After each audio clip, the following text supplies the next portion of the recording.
Hi, I'm Tracy. And I'm Lonnie. With One Blessed Up. And today we're going to be talking about why we bought a ready-made van versus a DIY build. Well, we were almost there, man. We were almost there. We were ready to DIY it. Exactly. Oof. Well, and I think that our first van that we bought, the Goondocker, was totally DIY. It was. I mean, it was actually a build, but then we had to DIY it because it really wasn't a camping van. It was more of a touring van. Exactly.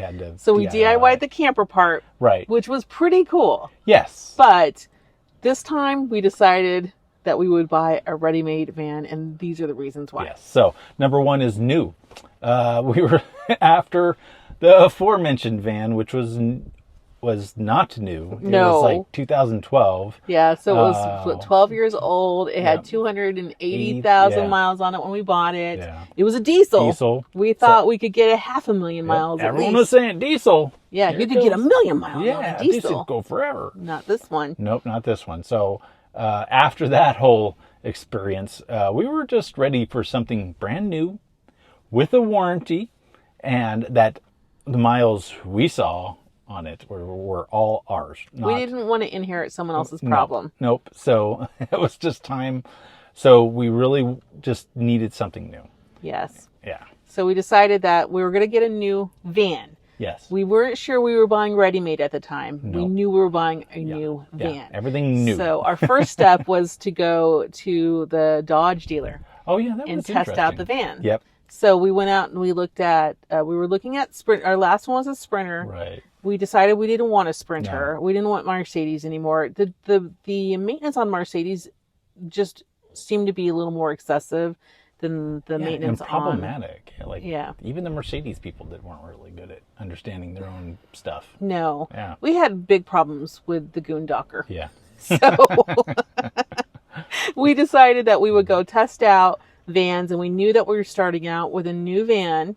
Either we were going to DIY it or we were going to buy ready-made. Right. But when we were testing out the vans, the base price on the van was $65,000. Yeah, so we knew shell. Just for the shell. Yeah. Then we knew we had a minimum buy of $65,000. Now, sure, we could have bought new. I mean, we could have bought used, but we had already bought used, and we're at a phase in our life where we can make decisions that based on things that we value instead of just what's cheaper. We did try to do what's cheaper. We bought the cheapest van in the nation. The cheapest van in the nation we bought. And we used it. We loved it. And I think that there were good reasons to buy that. We found out we really did love van life, which was amazing. But for this next one, we wanted new, and we wanted to buy something for us. Yeah. Like, we don't do that very often. We don't go out and buy all kinds of things for ourselves. So this was like a huge adventure for us. It was like we're finally going to do something and just do it because we want it. Yep. It wasn't. There wasn't like, there was a lot of math that went behind this whole buy, but we were finally saying let's do something for ourselves. Yeah. Let's do something that we want to do that fits within the things that we need for ourselves for once. Instead of just always focusing on the kids or always focusing on someone else or the cost associated, just saving money. Exactly, because we're good about reducing costs. Yep. We're good about saving money. We're good about investing. Right. We're not good about buying. No. We don't like to buy things for ourselves. No. So this was one of those things where it was like, we're going to buy something that we want. Right. But we're going to make a wise decision doing it. We're going to, Yes. Learned. So number 2 is price. It actually wasn't that much more expensive. No. To get a ready-made van. Blows my mind. To buy an RV than building our own. So like I said earlier, we started out by looking at a base model, Ram ProMaster, and finding out the cost on those were $65,000. So we knew that was a minimum. Then we had to think about what would a build cost be. Yeah. And we thought about doing like kind of what we would call like a jankier build, where we just kind of build it like we built the Sprinter van. Right. And we were going to make our own bed. We were going to do all the things. And then we thought, man, brand new van, janky build doesn't really work well for us. Yeah. So then we started looking at ready-made kits. So we looked at many different ready-made kits, and there are so many available that they're like, it only starts at $3,000. Sure, maybe the kit only starts at 3,000, but you still have to do things like insulate the walls, put on, something that looks kind of nice on the walls. I mean, you can do a lot of things on a DIY, but it's actually at this point in time, in 2024, it's actually not that more expensive. No. So you can do things. We actually thought about getting a Wayfarer, I think it's called the Walt camper van conversion. And that would have been $24,500 to do that conversion. Right. But it wouldn't have a bathroom. No. It would have like a battery. Right. There weren't a lot of systems in it, which are great because then you don't have to maintain systems if you don't have them. But the cost would be $65,000 for the ProMaster and then $24,500 for the Walt. And so by that time, you're at $89,500. Right.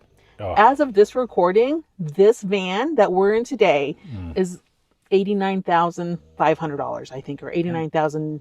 Yeah, $89,500. And the same year. I mean, we're as of this recording, we're in 2024. This is a 2024 van. It's brand new. It's brand new. Yeah. Yeah. So really, to do the DIY with that brand conversion kit, which we liked, that was kind of the one we decided that we would do because it had really good, insulation, had nice walls, really nice wood. Yeah, it looked good. So we wanted a brand new vehicle with a nicer conversion, right? Right. It was only $500 more as of this recording to get this one. Now, we did pay more than that, by the way, but there are other reasons why. We'll talk a little bit about that as we go. But again, when you're looking at $500 more for one that's professionally done and versus... you can get in it and go. Yes. That's the other thing. You gotta do that build, right? Yes, exactly. Plus there's, we got so much more with this one that was professionally made versus what we would have done with the camper. Like we would have decided if we would have did the camper conversion on our own, we would not have made a shower. We would not have had, we'd have like a separating toilet. Right. We probably would have bought one of those. Yep. But this one has a legit toilet, has storage tanks, it has all these things. So we'll talk about that in a minute. But price was a big deal, and it actually wasn't that much more to get one that was already done and done really nicely. Yeah. And if you value your time and you put a price to your time, I think it actually costs more to DIY it. Actually, and that's the next one. Yeah, Number 3. is time. So we didn't have to waste our time building it. I mean, I don't know how long it would have taken us, but I mean, it would probably been, because we got to work. We work full time. Yeah, we work full time. So this is weekends and evenings building it out instead of buying a new one and just jumping in and going. Yeah. And we can work on, online remotely while we're driving our brand new van. Exactly. So time was a big thing because we just didn't want to spend all our time building it. Yeah, it would have taken all of our extra time, probably for about 6 months at least, to build this. But if we would have did the Wayfarer camper conversion, we would have just taken it to them. But they were 2 to 9 weeks out, plus 2 to 3 days to build it. So we would have had to take it to them, we'd wait for 2 to 9 weeks until they built it, 2 to 3 days, until our scheduled time. Then we would have drove up there. Right. We would have had to find like a place to stay for 3 days, and then they would have built it out for us. So again, we didn't have time for that, so we decided not to. Yeah. Number 4, quality. Our DIY would not be. I mean, I know people complain about the quality of van. Honestly, you guys, any RV is going to have a problem. Just be ready for that. Just learn how to fix it, or get a warranty so someone can fix it for you. But I would recommend that you highly recommend that you learn to fix things so that you're not relying on someone else to do something for you. It's not a home. That's what you got to remember is, I mean, right now, a lot of people live in these full time. Right. And using them all the time. And I just think that the standard was just for traveling, like vacation traveling, not living in them full time. And I think people are getting frustrated with that because they're choosing that life and living in it full time, and things are just not holding up to that heavy of use. Yes. Yeah. Yeah. I mean, like the other day, we microwave bacon for like not just once, but many bacons. A whole pack of awesome bacon. But I microwaved like 3 minutes, and then I'd stop it, and microwave the next one for 3 minutes, and I'd stop. By the way, ultimately, it's 4.5 minutes for good bacon in the microwave. But then the microwave shut down because it overheated. I was like, wait, time out. So we had to wait for it to, come back to life, and then we could use it again.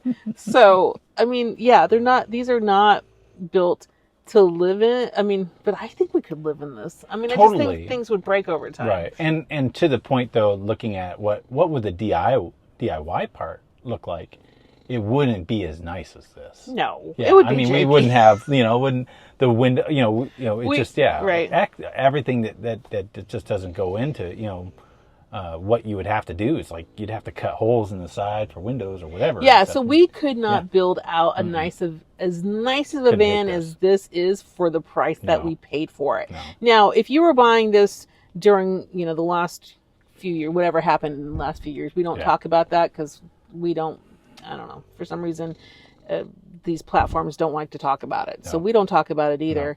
No. But if we would have bought then, we would have really overpaid. Totally. But now, 2024, man, vans are cheap right now. Well, and I think that's part of the problem is they've caught up with production, and I think they went past it. They were overbuilt. projecting and they overbuilt, and so now they have all these that their storerooms are just filling up. Yeah, and they're really selling them at cost. Yeah, Yeah. they really are, and so they'll list a super high retail price, but you reduce down here, and it's like I think the retail on this was $175,000, which is crazy. It is crazy. It's not worth $175,000. It's barely worth what we paid for it. Right. Right. But if you think about the cost of a new van being $65,000, the You're build getting out, there. the build out at the current price of 90 is cheap. It's I cheap. feel like you really want a ready-made van. If you can get one for 90, totally, it's a good deal. It really is a good deal. So speaking about extras. Yes. That's the next one. So number 5 is extras. So if we build it, we wouldn't have there's an awning outside. Yeah, we would have never bought an awning. Yeah, because that's just, we got to run power to it. And it's like, wow, and make sure it mounts right. We would put one window in. We were planning on buying one window. Yep. One window. Yep. And we've got windows all over the place. I know. I mean, 1, 2, 3, 4, 5. 4, 5, 6. Yeah. Well, I think those ones doors, were.